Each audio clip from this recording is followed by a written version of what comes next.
Good morning students. आज हम आपका यूनिट सेकंड का नेक्स्ट आर्टिकल डिस्कस करेंगे, that is Poisson's ratio. Poisson's ratio बहुत इम्पॉर्टेंट आर्टिकल है एग्जामिनेशन पॉइंट ऑफ व्यू से भी। और अब इसमें हम देखते हैं कि पॉइजन्स रेशो होता क्या है।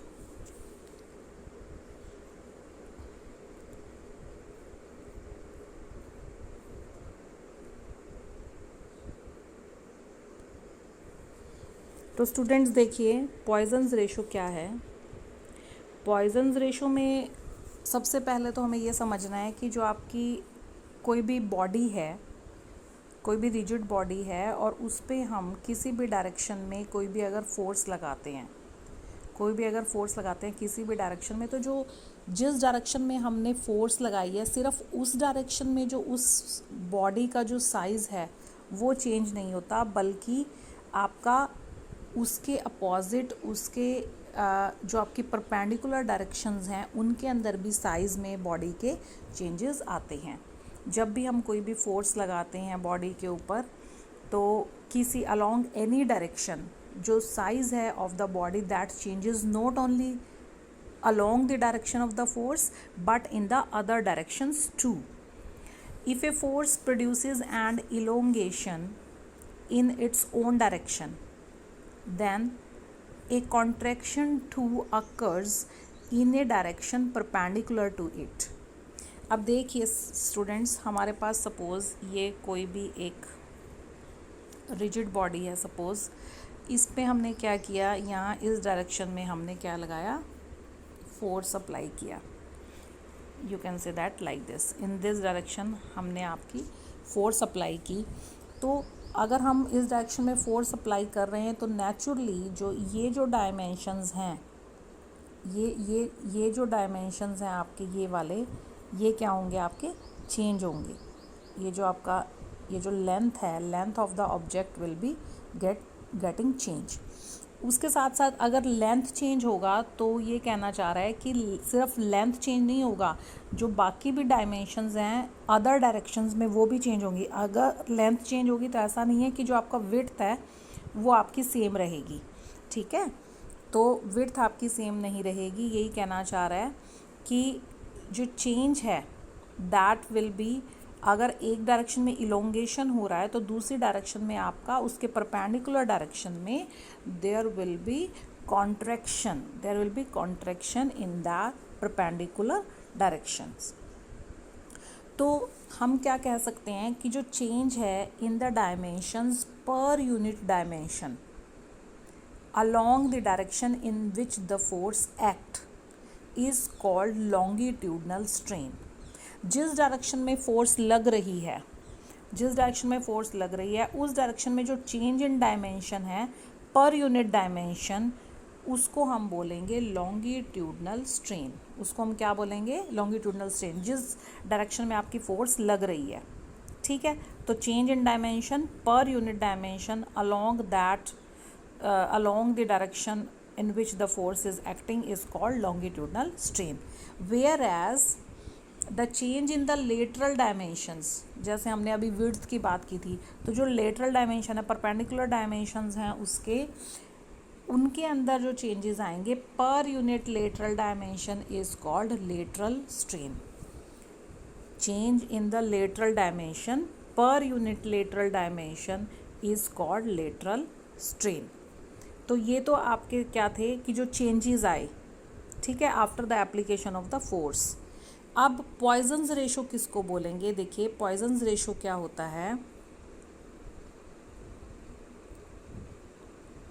Yes, Poisson's ratio is the ratio of the lateral strain to the longitudinal strain of the material within the elastic limit of the material, within the elastic limit for the material and is known as Poisson's ratio। बहुत important है, देखिए, ratio of the lateral strain to the longitudinal strain of the material।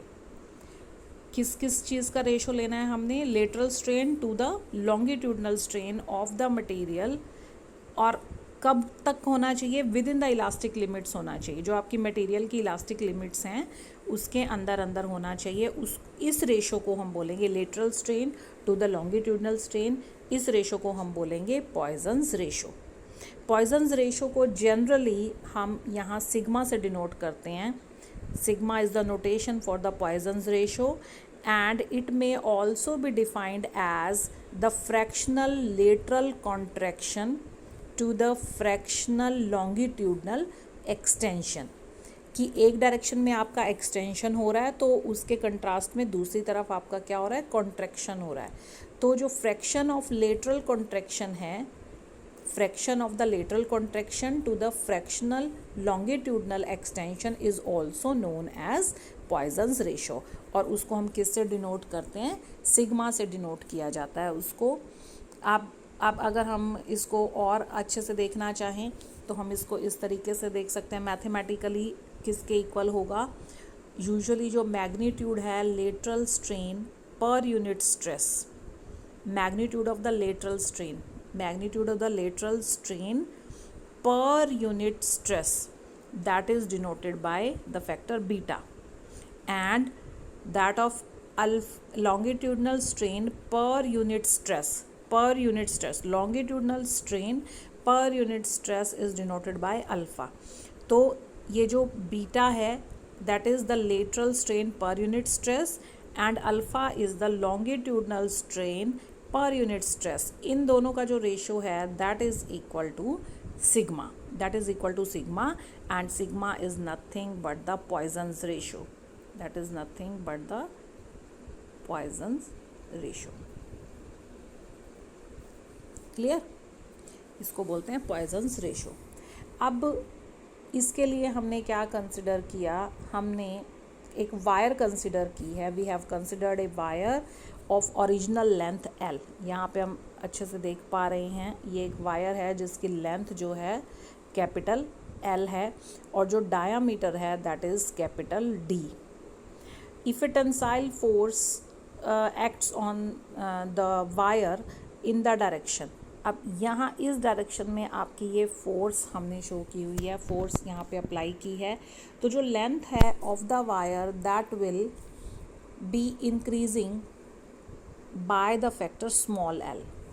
अब क्योंकि हमने force apply किया और force apply करने के बाद जो आपका लेंथ जो एक्सटेंशन हुआ है दैट इज़ स्मॉल l, तो टोटल जो लेंथ हमारी बन गई capital L plus small l after the application of the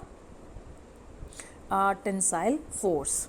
where as क्योंकि लेंथ इंक्रीज हो गई है बट डायामीटर क्या होगा? डायामीटर विल बी डिक्रीज्ड, और diameter will be decrease through this factor small d। तो जो अब रिमेनिंग जो बचेगा that will be capital D minus small d is the remaining diameter, और you can say that the latest diameter of the wire. Clear? तो जो longitudinal strain है, longitudinal strain को हम कैसे कर सकते हैं? Change in length upon the original length that is small l upon capital L, and the lateral strain can be written as minus d upon d।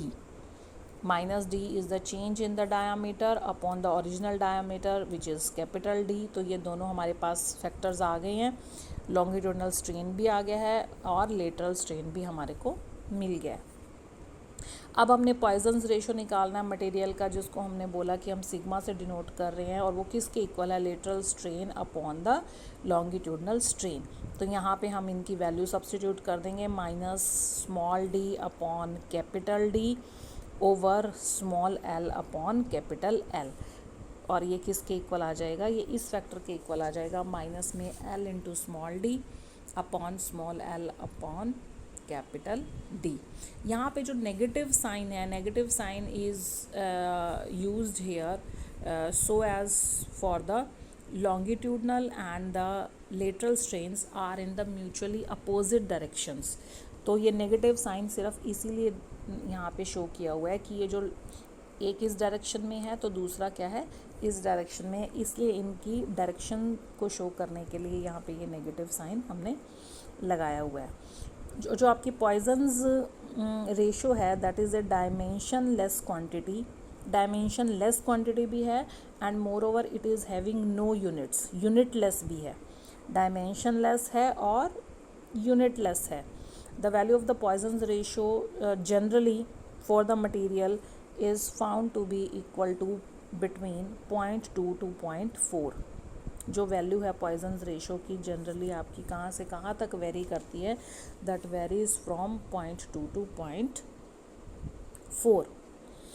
और अगर हम परफेक्टली कोई भी इनकम्प्रेसिबल मटेरियल लें, इनकम्प्रेसिबल लें and the body under the strain suffers no change in volume, और हम उसको स्ट्रेन अप्लाई करें उसके ऊपर और कोई भी जो वॉल्यूम जो है बॉडी का चेंज ना हो, in that case Poisson's ratio is found to have the maximum value.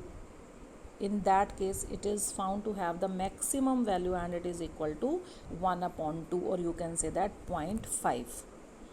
तो वो कितनी होगी, 0.5 के इक्वल होगी अगर कोई भी इनकम्प्रेसिबल हमने मटेरियल लिया है, बॉडी ली है हमने, और जब हमने उसके ऊपर फोर्स अप्लाई किया, स्ट्रेन अप्लाई किया और उसके अंदर कोई भी चेंजेस नहीं आते हैं वॉल्यूम में, तो जो पॉइजन्स रेशो की जो वैल्यू है वो आपकी मैक्सिमम रहती है. और वो मैक्सिमम वैल्यू कितनी है, 0.5. अदरवाइज़ लगभग जो वैल्यू है पॉइजन्स रेशो की मटेरियल के ऊपर डिपेंड करता है, अदरवाइज़ कितनी रहेगी, 0.2 to 0.4.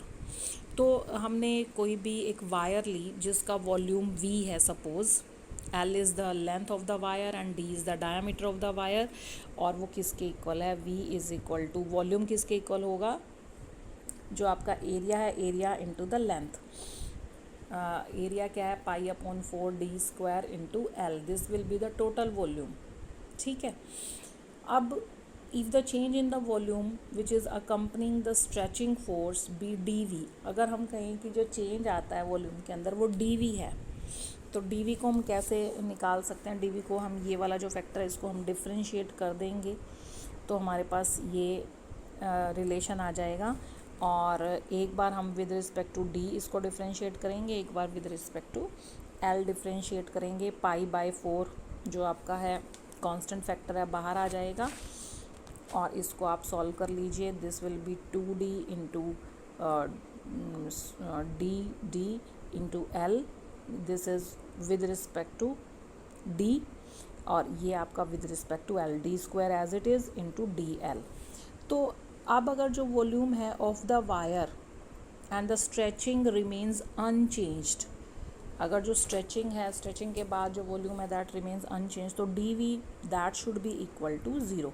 तो in that case dV should be equal to 0. तो ये जो आपका dV है, अभी ये जो फैक्टर था आपका dV हमने निकाला था, this should be equal to 0. तो यहाँ से ये आपका 0 के इक्वल हमने सब्स्टिट्यूट कर दिया. तो यहाँ पे हमारे पास क्या रिलेशन आ गया, capital D into small dl is equal to -2L into small d into capital D. तो यहाँ से हम ये रिलेशन, ये वैल्यू निकाल लेंगे.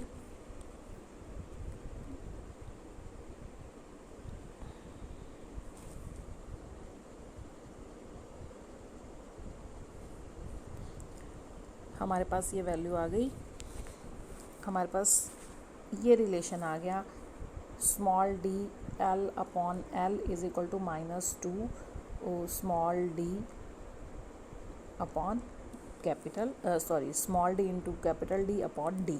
तो ये जो फैक्टर आ गया, अब हमें पता है पॉइजन्स रेशो हमारा किसके इक्वल होता है, पॉइजन्स रेशो इसके इक्वल होता है जो आपका लेटरल स्ट्रेन है ओवर द लॉन्गिट्यूडनल स्ट्रेन.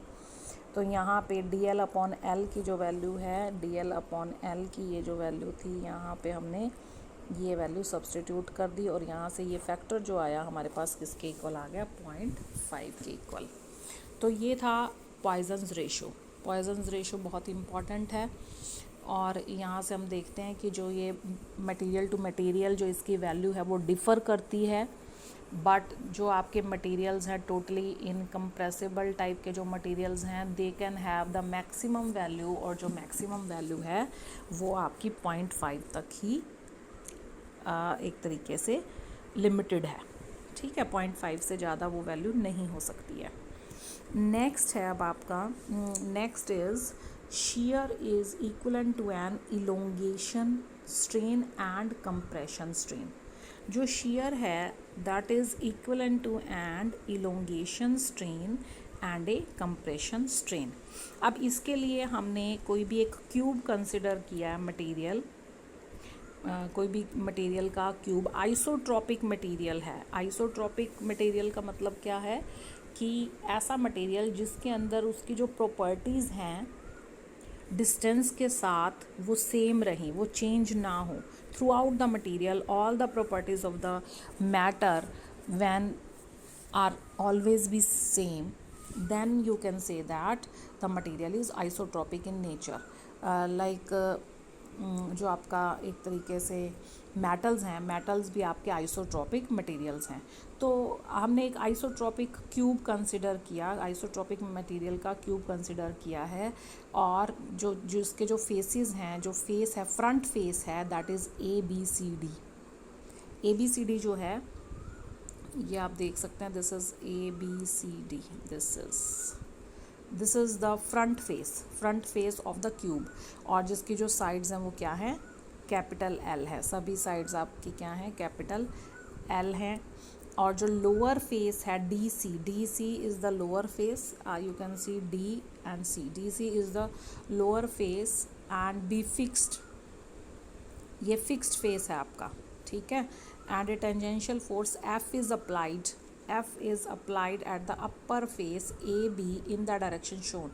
यहाँ इस डायरेक्शन में अपर फेस पे F फोर्स अप्लाई किया है हमने, जो कि टेंजेंशियली हमने एक फोर्स अप्लाई किया है on the upper face as shown in the figure. Direction is shown in the figure. Direction आपकी ये है, इस डायरेक्शन में हमने आपका फोर्स अप्लाई किया है, ठीक है. अब उसमें देखिए ऑब्वियसली जो क्यूब है, the cube will now be sheared to the shape A' B' C and D through a small angle theta. ये हम पहले भी ऑलरेडी पढ़ चुके हैं कि जो shear है वो थीटा, जो through it will be sheared through a small angle theta. It will be sheared through a small angle theta, क्योंकि ऊपर आपका सिर्फ नीचे वाला फेस तो आपका फिक्स है.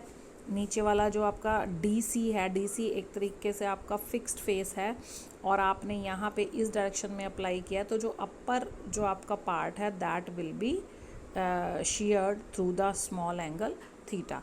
In this process the diagonal BD is increased. देखिए आप देख सकते हैं BD, ये वाला डायगनल था आपका, ये आपका डायगनल BD था. इस शेयर के जो आप after the application of the force जो आपका ये डायगनल था BD, that's gets elongated to DB' के थ्रू आपका ये क्या हो गया, इलोंगेट हो गया, ठीक है. एंड जो आपका डायगनल AC था, AC was this diagonal and it gets shorten by A'(C). ये A'(C) जितनी लेंथ का रह गया है after the application of the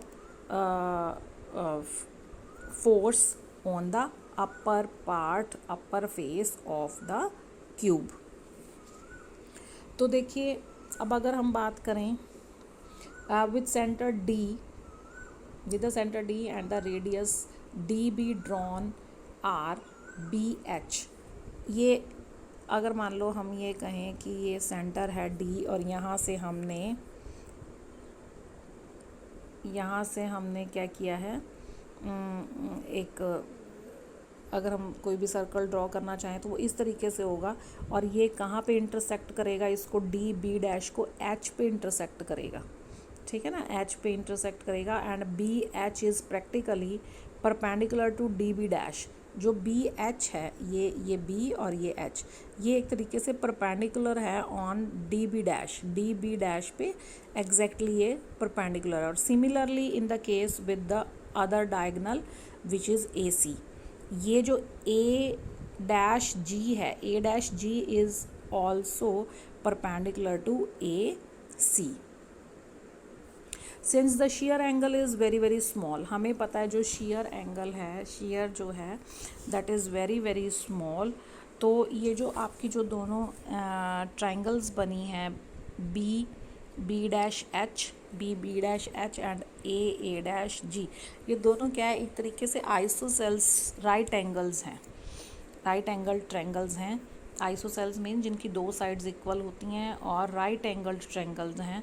तो यहाँ से अगर हम ये निकालना चाहें एच बी डैश कौन सा पोर्शन होगा, this one, H B dash ये वाला, H B dash is equal to B dash cos angle B dash H, this is equal to, और यहाँ पे ये एंगल क्या होगा cos 45, क्योंकि आइसोसेल्स ट्रायंगल है, तो यहाँ से B dash upon under root 2 आ जाएगा। उसी तरीके से similarly D C will be equal to D C और is equal to B C, that is equal to L हमें पता है साइड ऑफ द क्यूब है, और यहाँ से हम डी बी और डी एच निकाल सकते हैं which is equal to L into under root 2। Now extension जो है हमारी, extension you can say that elongation strain along the diagonal B D, जो एक्सटेंशन है अलोंग दिस डायगोनल, इस डायगोनल के अलोंग जो एक्सटेंशन है वो किसके इक्वल होगा, डी बी डैश माइनस में D B upon the original length which was D B. Original length क्या थी हमारी इसकी, डी बी तो थी, और ये किसके इक्वल आ जाएगा, डी बी डैश माइनस में D H upon D H के इक्वल। अब यहाँ पे वैल्यू सब्स्टिट्यूट कर दीजिए, वैल्यू सब्स्टिट्यूट करेंगे तो हमारे पास क्या आ जाएगा, यू विल हैव एक्सटेंशन में, एक्सटेंशन जो है वो किसके इक्वल आ जाएगी, H B dash upon D H, और यहाँ पे एच बी डैश किसके इक्वल है, B dash upon under root 2 over L into under root 2। इसको सॉल्व करेंगे तो हमारे पास ये आ जाएगा small L upon 2 capital L. अब देखिए क्योंकि since theta is very very small, तो इस ट्रायंगल के अंदर डी ए डैश के अंदर आप कह सकते हैं जो आपका थीटा है, tan theta will be equal to small L upon capital L, tan theta will be equal to small l over capital L। since the theta is very very small, तो हम क्या लिख सकते हैं, theta is equal to small l upon capital L लिख सकते हैं, since theta is very very small। तो यहाँ से ये हमारे पास किसके इक्वल आ गया, थीटा अपॉन 2 के इक्वल आ गया। सिमिलरली ये तो हमारा था एक्सटेंशन के लिए हमने देखा, सिमिलरली हम इस तरफ ये जो हमारा जिस डायगोनल में कॉन्ट्रैक्शन शो हो रहा है उसके लिए भी निकाल सकते हैं, और जो कंप्रेशन जिसको बोलेंगे, कंप्रेशन जो है strain, that will also be coming which is equal to theta upon 2 के इक्वल आपका रहेगा। ठीक है, तो जो शेयर स्ट्रेन है, shear strain that was theta, और वो जो थीटा है वो किसके इक्वल होगा टोटल में, एक तो जो एक्सटेंशन स्ट्रेन है, एक्सटेंशन स्ट्रेन हमारा किसके इक्वल आया है, थीटा अपॉन 2 के इक्वल आया है, और जो कंप्रेशन स्ट्रेन है वो किसके इक्वल आया है हमारा, वो भी हमारा थीटा बाय 2 के इक्वल आया है। तो जो टोटल स्ट्रेन थीटा है उसके अंदर दो फैक्टर्स होंगे, एक तो आपका एक्सटेंशन स्ट्रेन का होगा which will be contributing theta upon 2, और दूसरा फैक्टर क्या होगा, कंप्रेशन स्ट्रेन का होगा, that will also B contributing theta upon 2। तो ये जो theta upon 2 plus theta upon 2 है वो मिलके हमारा क्या बनेगा, शेयर स्ट्रेन थीटा बनेगा।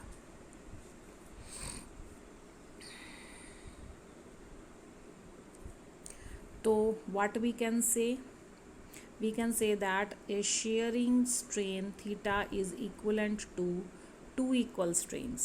ठीक है ना, जो थीटा है हमारा टोटल में जो थीटा है that is equal to 2 strains, an extension and a compression. Extension और कंप्रेशन, और जो कि दोनों के दोनों क्या होंगे, राइट एंगल ट्रायंगल पे होंगे, राइट एंगल्स पे होंगे to the each other, and each being equal to half of the shear, each being equal to half of the shear. वो दोनों के दोनों किसके इक्वल होंगे, थीटा अपॉन 2 के इक्वल होंगे। ठीक है। और इसका कन्वर्स भी ट्रू है, कन्वर्स भी ट्रू है। और वो कन्वर्स क्या कहता है कि according to it simultaneously and equal compression and extension at right angle to each other are equivalent to a shear of double in magnitude, a strain of double in magnitude। तो मतलब एक तरीके से या तो आप यूँ कहें कि theta is equal to theta upon 2 plus theta upon 2, या तो आप इसको यूँ कहें, या फिर आप यूँ कहें कि that is the twice of this factor, this comes out to be equal to theta. तो दोनों एक ही बात है। तो इसके साथ ही ये था आपका टॉपिक पॉइजन्स रेशो, जो कि बहुत ही इम्पॉर्टेंट है एग्ज़ामिनेशन पॉइंट ऑफ व्यू से। हर आपका 1 या 2 मतलब ईयरली एग्ज़ाम के बाद ये ज़रूर एग्ज़ाम के अंदर आता है। कई बार 2 नंबर में आ सकता है, 3 नंबर में आ सकता है, as per the question in the examination. वो आप उस तरीके से अटेम्प्ट कर सकते हैं। Thank you for this.